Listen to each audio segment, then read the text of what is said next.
Sealdah station থেকে বেরোলাম, মানে মেট্রোটা যেদিক থেকে ঠিক বেরোনোর সময় দেখতে পাচ্ছি রাস্তার দুই ধারে অনেক সবজি বিক্রেতা রয়েছে। তো এই মুহূর্তে একটা ব্যস্ততম সময় এবং ব্যস্ততম জায়গা শিয়ালদহ স্টেশন, প্রচুর মানুষের আনাগোনা আমি দেখতে পাচ্ছি, ভিড়টা দেখাবো।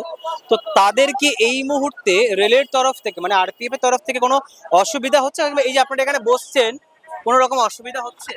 অসুবিধা হচ্ছে না আমাদের কোনো।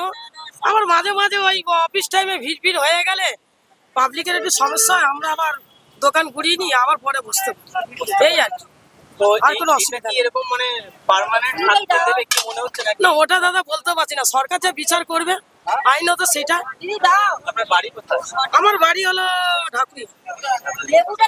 বুঝতে পারছেন, তারা এটা বলছে। আমি আরো কয়েকজনকে একটু জিজ্ঞেস করব যে এই যে বিক্রি করছেন এখানে বসে কোনো রকম অসুবিধা হচ্ছে আপনাদের? অসুবিধা হচ্ছে না, বুঝতে পারছেন, তারা বলছে না। আমি আরো কয়েকজনকে জিজ্ঞেস করব। এই মুহূর্তে তারা কিন্তু রয়েছে। কোন রকম এই যে সবজি বিক্রি করার জন্য কোন রকম আরপিএফ বা রেলের তরফ থেকে আপনাদের উঠে যেতে বলছে বা এরকম কোনো অসুবিধা হচ্ছে আপনাদের? না, আমাদের তুলে দিচ্ছে, আমরা পালাচ্ছি, আবার চলে যাচ্ছে, আবার বসছি। কিন্তু আপনারা এটা তো কোনো সলিউশন না।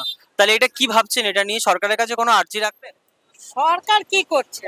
সরকার কি যে করছেন? সরকার হতে তো গরিব কাঙালিদের তুলে দিচ্ছে। সরকার গরিব।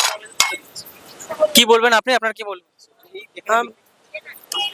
না, অসুবিধা তো হচ্ছে আমাদেরকে, অসুবিধা হচ্ছে। এবার আমাদের কি বলবো, আমাদের আর কিছু এখন বলার নেই, আমরা বারবার যাচ্ছি, পালিয়ে যাচ্ছি। আপনাদের একটা পার্মানেন্ট যদি জায়গা দেয় বসার, ওইটার জন্য আমরা রিকোয়েস্ট করছি যে আমাদেরকে করে খেতে দিন। আর আমাদেরকে আমরা যদি কোনো কোনো সময় আমরা কোনো মানে যদি বলে যে নোংরা আছে পরিষ্কার করে, আমাদের জন্য ডাস্টবিনের ব্যবস্থা করে দিন, আমরা ওইটাতে পরিষ্কার করব। আর আমরা আমরা সরকারের প্রোটোকল মেনে চলতে রাজি। আমি রাজি, আমরা রাজি, যে কোনো উনি যা যেইভাবে চালাচ্ছে সেইভাবে রাজি। কিন্তু হ্যাঁ, আমাদের কিছু করে খেতে দিলে আমরা ভালো, আমরা মানে বেঁচে থাকতে পারবো।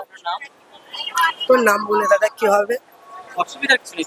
না আমার নাম আচ্ছা, উনি নাম বলতে অসুবিধা বোধ করছে, কিন্তু ওনাদের একটাই আর্জি যে সরকারের প্রোটোকল অনুযায়ী ওনারা চলবে, কিন্তু ওনাদের একটাই আর্জি যে আমাদের একটু কিছু করে খেতে দিন। এই আর্জি নিয়ে তারা কিন্তু রয়েছেন। তবে বর্তমান মুখ্যমন্ত্রীকে তারা এই আর্জি জানাবেন। ক্যামেরায় সত্যদীপ সিং এর সাথে সানন্দ দাসের রিপোর্ট, জনতার কণ্ঠ, চোখ রাখে খবরে।